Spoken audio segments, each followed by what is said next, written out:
18 বছরের আগে যুবক যুবতী হয় না, কিন্তু কোরআন সুন্নাহর আলোকে একটা মেয়ে 12 বছর বয়সে যৌবনে পদার্পণ করতে পারে।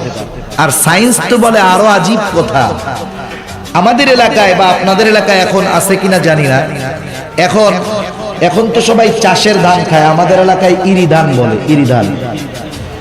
আর আগে জমিনে ধান লাগায় আসতো, অটোমেটিক হইতো, আমাদের এলাকায় বলে দীঘা ধান, লাল লাল চাউল। ইরি এটা হলো হাইব্রিড জাত।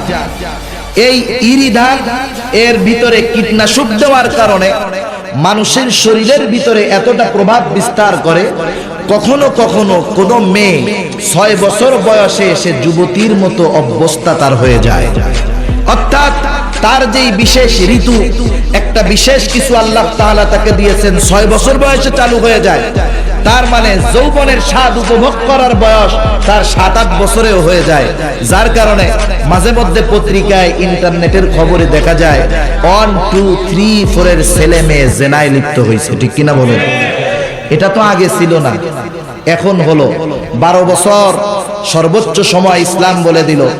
আর একটা সংগঠন, মানবাধিকার সংগঠন, নারীবাদী সংগঠন, এরা নির্ধারণ করে দিল 18 বছর।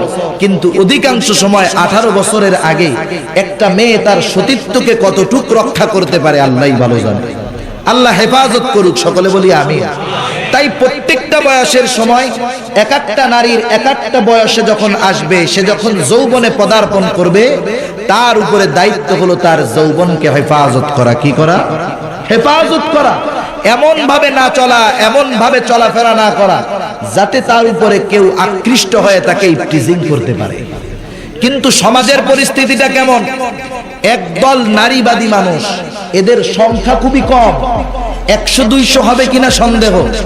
এই নারীবাদী মানুষগুলা আর কিছু নারী, যেই নারীগুলা স্বামীর সংসার করতে পারে নাই। বাংলাদেশে নারীবাদী সংগঠনের ঊর্ধ্বতন কর্মকর্তা আছে 20 থেকে 25 জন নারী।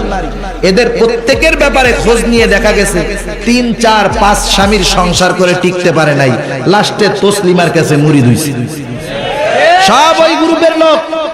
এরা বাস্তবিক পক্ষে কোন নারীর ভালো চায় না, কোন নারীকে এরা নারীত্ব নিয়ে থাকতে দিতে চায় না। এরা চায় প্রত্যেকটা নারী আমাদের মতো অবাধে চলবে, দেশের ভিতরে জারজ সন্তান ভরে যাবে। ঠিক কিনা বলেন?